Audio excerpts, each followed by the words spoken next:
شرور أنفسنا ومن سيئات أعمالنا من يهده الله فلا مضل له ومن يضلله فلا هادي له وأشهد أن لا إله إلا الله وحده لا شريك له وأشهد أن محمدا عبده ورسوله أما بعد فإن خير الحديث كتاب الله وخير الهدي هدي محمد صلى الله عليه وسلم وشر الأمور محدثاتها وكل محدثة بدعة وكل بدعة ضلالة وكل ضلالة في النار.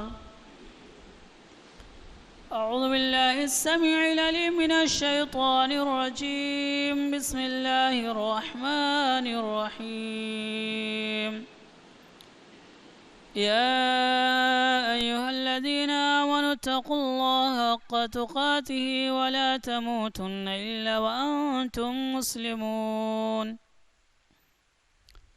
يا أيها الناس اتقوا ربكم الذي خلقكم من نفس واحدة وخلق منها زوجها وبث منهما رجالا كثيرا ونساء واتقوا الله الذي تساءلون به والأرحام إن الله كان عليكم رقيبا.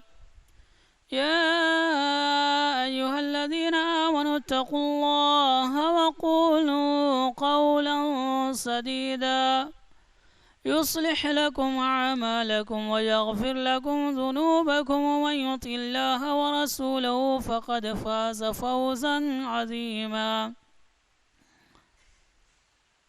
ہر قسم کی تعریف، بڑائی، بزرگی، برتری، حمد، ثنا، کبریائی اللہ تبارک و تعالیٰ کے لیے ہے. ساتھ ہی ساتھ درود و سلام نازل ہو تمام انبیاء کرام پر، خصوصاً ہمارے آخری نبی جناب احمد مجتبیٰ محمد مصطفیٰ صلی اللہ علیہ وسلم پر. اللہم صلی علی محمد وعلی آل محمد کما صلیت علی ابراہیم وعلی آل ابراہیم انک حمید مجید. اللہم بارک علی محمد وعلی آل محمد کما بارکت علی ابراہیم وعلی آل ابراہیم انک حمید مجید. سامعین محترم، پچھلے جمعہ میں ہم سبوں نے کچھ ایسے اعمال کے تعلق سے سنا تھا جس کے ارتکاب سے یا جس کے کرنے سے انسان اللہ تبارک و تعالیٰ کے لعنت کا موجب ٹھہرتا ہے، مستحق ٹھہرتا ہے. انہی اعمال میں سے ایک اور عمل ہے جس کے تعلق سے اللہ تبارک و تعالیٰ نے قرآن کریم کے اندر کہا: ان الذين يرمون المحصنات الغافلات المؤمنات لعنوا في الدنيا والآخرة ولهم عذاب عظیم. ایسی عورت پاک دامن، گناہوں سے بے خبر، بھولی بھالی مومنہ عورتوں پر زنا کی تہمت جو شخص لگاتے ہیں، اللہ نے ان کے لیے کہا لعنوا فی الدنیا والآخرہ، یہ اللہ کے نزدیک اس دنیا کے اندر بھی ملعون ہے اور آخرت میں بھی ملعون ہے. اور سنو وَلَهُمْ عَذَابٌ عَظِيمٌ، ایسے لوگوں کے لیے دردناک عذاب ہے. آج دیکھیں اپنے معاشرے میں بہت سارے لوگ آپ کو ایسے ملیں گے جو چوک پر، چوراہے پہ، ہوٹلوں میں، دکانوں میں بیٹھے گپے مارتے ہوتے ہیں. کبھی ان کی بیٹی تھے، کبھی ان کی بہن تھے، کبھی ان کے گھر تھے، کبھی ان کے گھر کی باتیں ہوتی ہی رہتی ہیں. اس میں کچھ ایسے لوگ بھی ہیں جو پاک دامن عورتوں کے اوپر بھی کیچڑ اچھال دیتے ہیں. ایسی عورتوں کے تعلق سے بھی ایسی باتیں کہہ دیتے ہیں جو اس کے تعلق سے جانتی بھی نہیں ہے، اسے کچھ پتہ ہی نہیں ہے، خبر بھی نہیں ہے، جسے آپ بھولی بھالی کہتے ہیں۔ ایسی عورتوں پر جو لوگ تہمت لگاتے ہیں، الزام لگا دیتے ہیں زنا کا، اللہ نے کہا کہ ایسے لوگ لعنوا فی الدنیا والآخرہ، اللہ تعالیٰ ایسے لوگوں پر لعنت بھیجتا ہے، اللہ کی لعنت ہوتی ہے ایسے لوگ پر جو اس طریقے کا گناہ کرتے ہیں، بھولی بھالی مسلمان مومنہ پاک دامن عورتوں پر کیچڑ اچھالتے ہیں یا انگلی اٹھاتے ہیں۔ ساتھ ہی ساتھ اللہ تعالیٰ نے کہا کہ وَلَهُمْ عَذَابٌ عَظِيمٌ، یہ تو دنیا کی بات ہے کہ اللہ تعالیٰ جو ہے انہیں لعنتی قرار دیتا ہے، اور آخرت میں اللہ تعالیٰ نے کہا کہ ایسے لوگوں کو ہم سخت سے سخت سزا دیں گے، بہت بڑی سزا دیں گے۔ تو پتہ یہ چلا کہ ایسا کام کرنا بہت بڑا گناہ ہے، گناہ کبیرہ ہے، اور اللہ تبارک و تعالیٰ ایسے لوگوں پر لعنتیں بھیجتا ہے، اللہ تعالیٰ ایسے لوگوں کو لعنتی قرار دیتا ہے۔ اس لیے ایسے گناہ سے ہمیں پرہیز کرنا چاہیے، اس میں آپ کا فائدہ کچھ نہیں ہے سوائے نقصان کے، آپ کی وقت کی ضیاع کے ساتھ ساتھ دنیاوی اعتبار سے بھی آپ نقصان میں ہوتے ہیں اور اخروی اعتبار سے بھی نقصان ہی نقصان ہے۔ اس لیے ایسی لایانی باتوں پر دھیان نہ دیں، اور اس طریقے کی باتیں جو ہوٹلوں میں، چوک میں، چوراہے میں یا دکانوں پہ کیا کرتے ہیں اس سے پرہیز کریں، یہ آپ کے لیے، آپ کے اہل اولاد کے لیے نقصان کا سبب ہے۔ اس لیے گزارش یہ ہے کہ اس طریقے کے کام جہاں پہ ہو رہے ہوں وہاں سے آپ اٹھ جائیں، وہاں سے دور چلے جائیں، وہاں سے ہٹ جائیں۔ آگے چلتے ہیں۔ ایک اور عمل ہے جس میں جس طریقے سے بھی اس میں شامل ہوتا ہے اللہ تعالیٰ نے ان پر لعنت بھیجی ہے، اور یہ ٹوٹل 10 ہیں۔ ایک کام اور اس میں شریک ہونے والے 10 لوگوں پر اللہ تعالیٰ نے لعنت بھیجی ہے۔ نبی محترم صلی اللہ علیہ وسلم نے فرمایا لعن اللہ الخمر وشاربها وساقيها وباعها ومبتاعها وعاصرها ومعتصرها وحاملها والمحمولة عليه وفي رواية وآكل ثمنها۔ یعنی اس حدیث کا ترجمہ یہ ہے، نبی محترم صلی اللہ علیہ وسلم نے فرمایا اللہ تعالیٰ کی لعنت ہے شراب پر۔ کس پر؟ اللہ تعالیٰ کی لعنت ہے شراب پر، اس کے پینے والے پر، اس کے پلانے والے پر، اور اس کے بیچنے والے پر، اس کے خریدنے والے پر، اس کے نچوڑنے والے پر، اسی طریقے سے جس کے لیے نچوڑا جائے اس کے اوپر، اس کے اٹھانے والے پر، جس کے لیے اٹھایا جائے اس کے اوپر، اور اس کی قیمت کھانے والے پر۔ ٹوٹل 10 لوگ ہیں۔ اس شراب سے ملے جلے جو لوگ ہیں سب کے اوپر اللہ کے رسول صلی اللہ علیہ وسلم نے کہا کہ لعنت اللہ، لعن اللہ، اللہ تعالیٰ نے ان کے اوپر لعنت بھیجی ہے۔ کوئی کہے کہ بھائی اٹھا کر دے دے تو، بھائی لا دے تو، آپ لائے برابر کے شریک ہوئے۔ جو پیتا ہے اس کو جتنا گناہ ہوتا ہے اتنا ہی گناہ دینے والے پر، بیچنے والے پر، لانے والے پر، نچوڑنے والے پر، یعنی سب پر برابر کا گناہ ہوتا ہے۔ اللہ کی لعنت برستی ہے ایسے لوگوں پر۔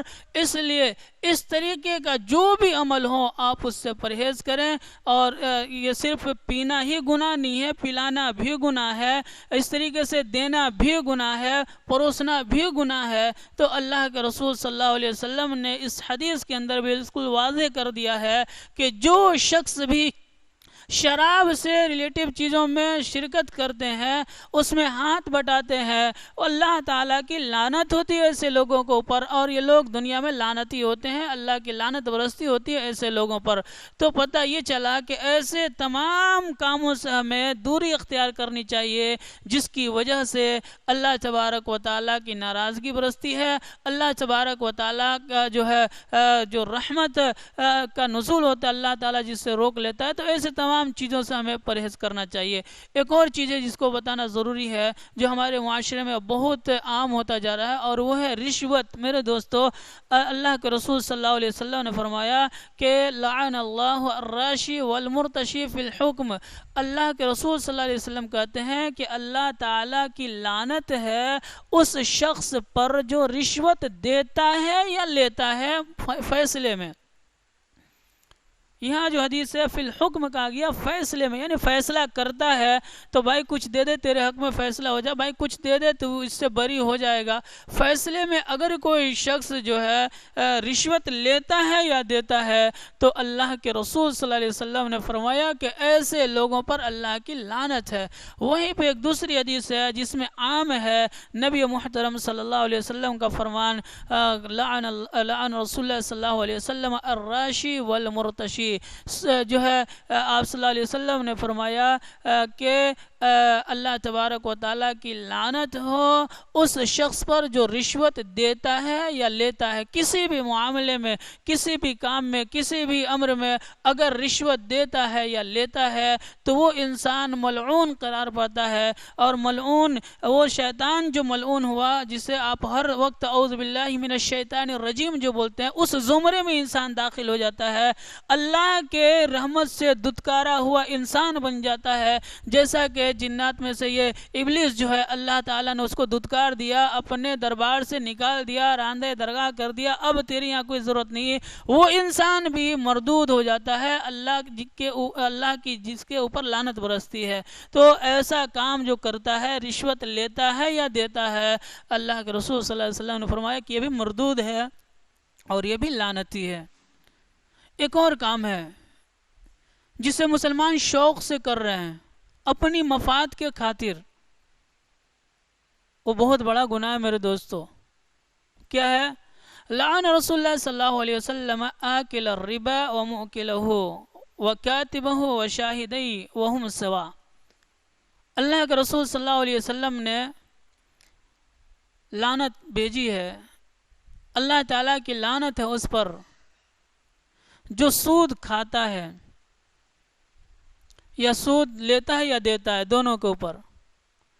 سودی کاروبار کو لکھتا ہے، سودی کاروبار میں گواہ بنتا ہے، چاروں کے اوپر نبی محترم صلی اللہ علیہ وسلم نے فرمایا کہ اللہ کی لعنت برستی ہے، اور آپ نے کہا وہم سوا، چاروں کے چاروں برابر ہیں، برابر کے شریک ہوں گے گناہ میں۔ سود لینے والا بھی گناہگار، سود دینے والا بھی گناہگار، سودی کاروبار کو لکھنے والا بھی گناہگار، سودی کاروبار میں گواہ بننے والا بھی گناہگار۔ چاروں میں کوئی فرق نہیں ہے، چاروں ایک برابر ہوں گے اور چاروں کو برابر برابر کا گناہ ملے گا۔ اس لیے ایسے کاروبار سے ہمیں پہلو تہی اختیار کرنا چاہیے، ایسے تمام کاروبار سے ہمیں بچنا چاہیے جس میں سود کا صائبہ ہو، جس میں سودی کاروبار ہو، یا جس میں سود جو ہے عام ہو، یا جس میں سودی کاروبار چل رہا ہو۔ ان تمام امور سے ہمیں پرہیز کرنا چاہیے۔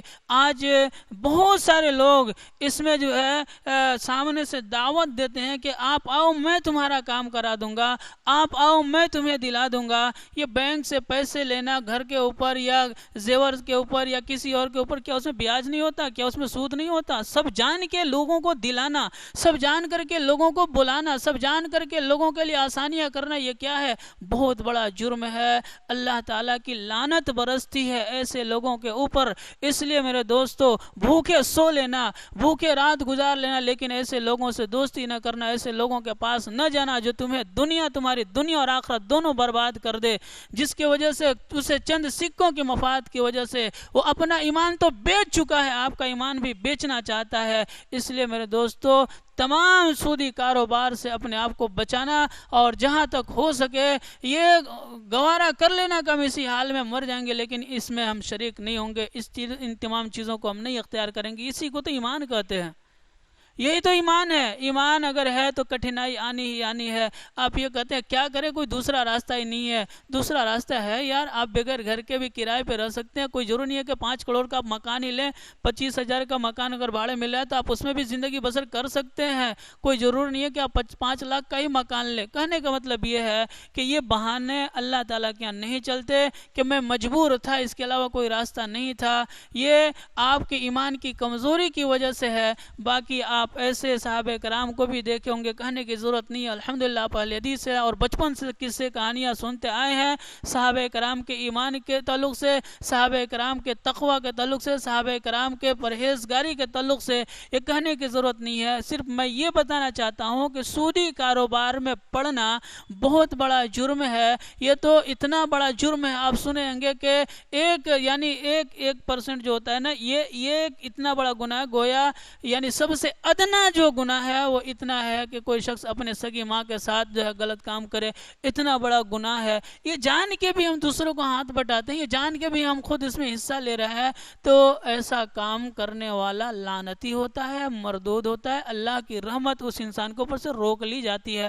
اس لیے سودی کاروبار میں نہ پڑے. اگلا ہے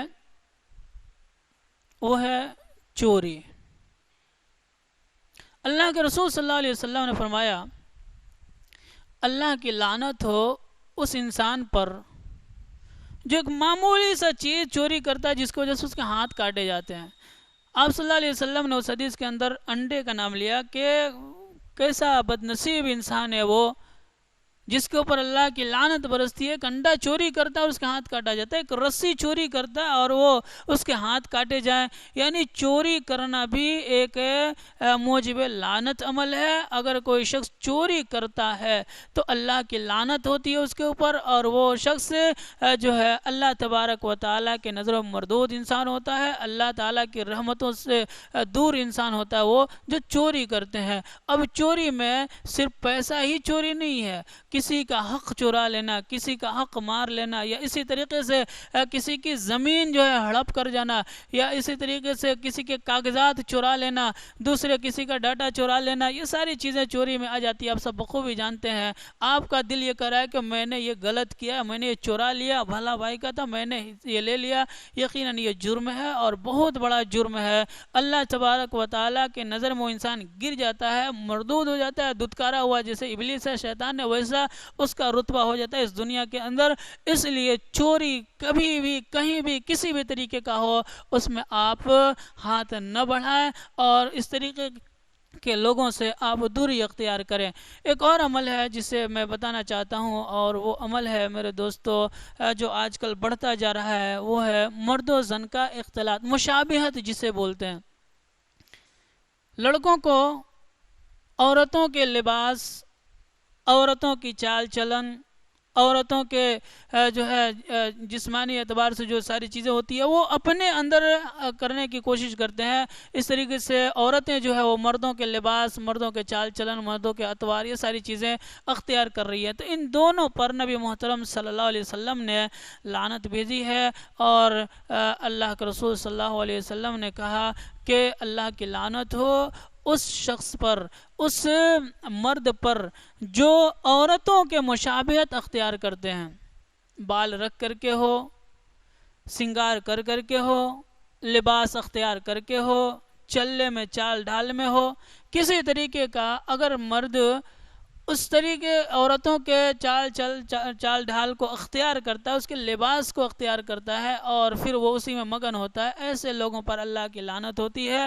رسول اللہ صلی اللہ علیہ وسلم نے لعنت بھیجی ہے. اسی طریقے سے ان عورتوں پر جو مردوں کے لباس کو, مردوں کے چال چلن کو, مردوں کے اسٹائل کو اختیار کرتی ہے اور پھر وہ اسی پر اتراتی ہوتی ہے, اللہ کے رسول صلی اللہ علیہ وسلم نے ایسی عورتوں پر لعنت بھیجی ہے. یعنی ایسے مرد اور ایسی عورتیں اللہ کے نزدیک مردود ہیں, ملعون ہیں, جو اس طریقے کے رویہ اختیار کرتے ہیں, اس طریقے کا شیوا اختیار کرتے ہیں.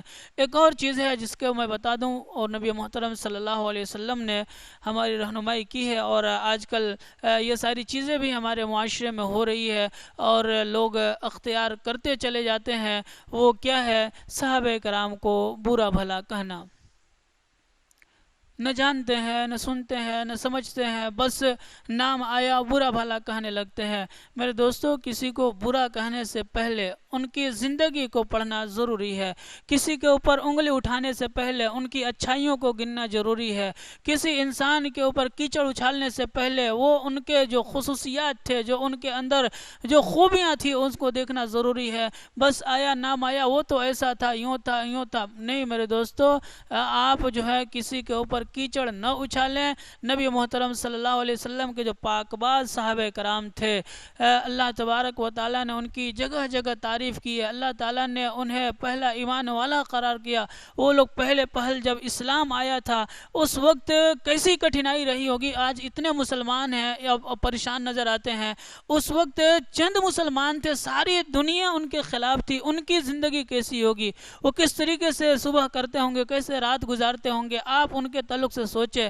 ایسے صحابہ کرام کے اوپر انگلی اٹھانا جو بھوکے پیاسے رہ کر کے نبی محترم صلی اللہ علیہ وسلم کی احادیث سیکھتے اور ہم تک پہنچائے، آپ صلی اللہ علیہ وسلم کی صحبت کو اختیار کرتے کہ بھائی آج تم کمانے جاؤ، میں آپ کی حدیثیں سنوں گا، اس طریقے سے باری باری اپنی فرض کو بھول کر کے حدیث رسول صلی اللہ علیہ وسلم سیکھتے تھے۔ ایسے صحابہ کرام پر اگر کوئی انگلی اٹھاتا ہے تو یقیناً وہ لعنتی ہی ہوگا۔ نبی محترم صلی اللہ علیہ وسلم نے فرمایا، من سب اصحابی فعلیہ لعنت اللہ والملائکۃ والناس اجمعین، جو شخص میرے صحابہ کو گالی دے، جو شخص میرے صحابہ کو برا بھلا کہے، جو شخص میرے صحابہ کرام پر لعن طعن کرے، اس انسان کے اوپر فعلیہ لعنت اللہ، اللہ کی لعنت، فرشتوں کی لعنت اور تمام لوگوں کی لعنت ہو ایسے لوگوں پر جو صحابہ کرام کو برا بھلا کہتے ہیں۔ میرے دوستو، کہنے کا مطلب یہ ہے کہ آج کی تاریخ میں بھی اچھے خاصے لوگ، پڑھے لکھے لوگ صحابہ کرام پر فوراً انگلی اٹھا دیتے ہیں، وہ تو ایسے تھے، وہ تو ایسے تھے۔ مثال کے طور پر حضرت ابو ہریرہ رضی اللہ تعالی عنہ کا نام آپ نے سنا ہوگا، عبد الرحمن بن صخر جن کا نام تھا، حدیثوں میں بہت بڑے ذخیرہ ان کے پاس تھے، حدیثوں کے حافظ تھے، بہت ساری حدیث ان کے پاس موجود تھی، اور آج صحیح بخاری، مسلم اور تمام کتب میں کوئی ایسی حدیث کی کتاب نہیں جس میں حضرت ابو ہریرہ رضی اللہ تعالی عنہ کی احادیث نہ ہو، جسے آپ نے حفظ کیا، یاد کیا، لوگوں تک پھیلایا، اور بھوکے پیاسے رہ کر کے آپ نے حفظ کیا، یاد کیا، لوگوں تک پھیلایا۔ لیکن ایک جماعت آپ کو ایسی ملے گی، ایک گروہ ایسی ملے گی، کہیں گے کہ وہ تو غیر فقیہ تھے۔ نعوذ باللہ، صحابہ کرام جو بھوکے پیاسے رہ کر کے آپ تک حدیث پہنچائے، صرف اتنا کر کے آپ ان حدیثوں کا انکار کر دیتے ہیں کہ وہ غیر فقیہ تھے، یعنی ان کو فقاہت نہیں آتی تھی، وہ فقیہ نہیں تھے۔ جہاں پہ دوسری حدیث آتی ہے، صحیح حدیث حضرت ابو ہریرہ رضی اللہ تعالیٰ عنہ کی ہوتی ہے، کہتے ہیں کہ نہیں، یہ بھلے ہی ضعیف ہے، یہ صحیح ہے، اسے مانا جائے گا۔ حضرت ابو ہریرہ کی جو صحیح حدیث ہے اسے نہیں لیتے، کیونکہ وہ کہتے ہیں کہ وہ غیر فقیہ تھے۔ تو اس طریقے سے صحابہ کرام پر طعن و تشنیع کا نشانہ بنانا، انگلی اٹھانا، نعوذ باللہ بہت بڑا گناہ ہے، اور صحابہ کرام کو برا بھلا کہنے والا شخص لعنتی ہے۔ اللہ کے رسول صلی اللہ علیہ وسلم نے لعنت بھیجی ہے ایسے لوگوں پر جو صحابہ کرام کو برا بھلا کہتے ہیں۔ ایک اور عمل ہے، وہ ہے لعن رسول اللہ صلی اللہ علیہ وسلم المحلل والمحلل له۔ اللہ کے رسول صلی اللہ علیہ وسلم کی لعنت ہو اس پر۔ اللہ کے رسول صلی اللہ علیہ وسلم نے لعنت بھیجی ہے حلالہ کرانے اور کروانے والے دونوں پر۔ اور ایک جگہ نبی محترم صلی اللہ علیہ وسلم نے کرائے کا سانڈ کہا اس کو جو حلالہ کرتا ہے، اور حلالہ جو پرانے لوگ ہیں وہ جانتے ہیں گے، جو نئی نسل ہے ان کے تعلق سے بتا دوں، اسلام میں ایک راستہ دیا ہے ایسے جوڑوں کے تعلق سے جن کی شادی تو ہو گئی لیکن گھر اچھا سے نہیں چل رہا۔ گھر اچھا سے نہیں چل رہا کا مطلب یہ ہے کہ میاں بیوی میں روزانہ اختلاف ہو رہا ہے، عورت سنبھل ہی نہیں رہی ہے، سدھر ہی نہیں رہی ہے، مان ہی نہیں رہی ہے، لڑائی جھگڑا روزانہ صبح شام ہو رہا ہے۔ اب ایسے حالت میں اسلام نے ایک راستہ رکھا کہ آپ طلاق دے دو اسے۔ طلاق بھی کیسے دینی ہے؟ عدت کے اندر، یعنی جب عورت حیض سے پاک ہو جائے، غسل کر لے، اب اس وقت اس سے کوئی نہ ملے، یعنی اس کا شوہر اس سے نہ ملے۔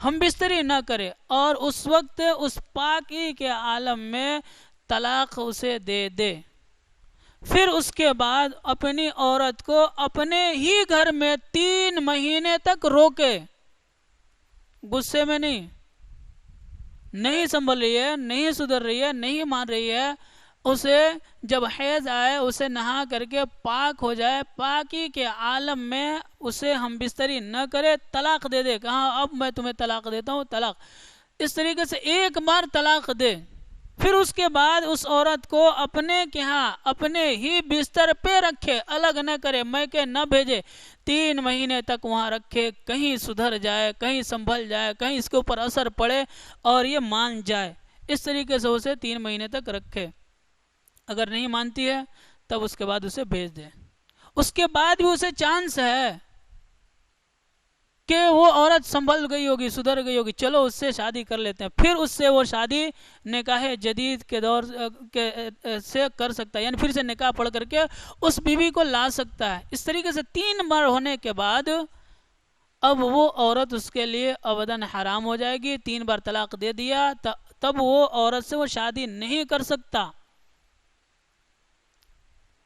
اب یہ اسلام کا سیدھا راستہ تھا، عورت کو سدھارنے کے لیے، عورت کو سیدھے راہ پہ لانے کے لیے، عورت کو سبق سکھانے کے لیے لوگ آئے پی کر کے طلاق طلاق طلاق، غلط، یہ طریقہ بھی غلط ہے۔ اگر 3 بار کوئی طلاق طلاق بولتا ہے تو ایک ہی گنا جائے گا شریعت مطہرہ کے، یعنی نبی محترم صلی اللہ علیہ وسلم کے شریعت کے اعتبار سے ایک ہی طلاق ہوتا ہے، لیکن یہاں بھی ظلم و ستم ڈھایا گیا، 3 طلاق بول دیا، اسے 3 گن لیے، اب پریشانی تو آنی ہی آنی ہے، اب بولتے ہیں بھائی تم جو اس عورت کو رکھ نہیں سکتے، اب کیا کریں گے، یہاں تو طلاق ہو گئی، اب یہاں کہتے ہیں کہ نہیں اس عورت کو حلالہ کرنا پڑے گا۔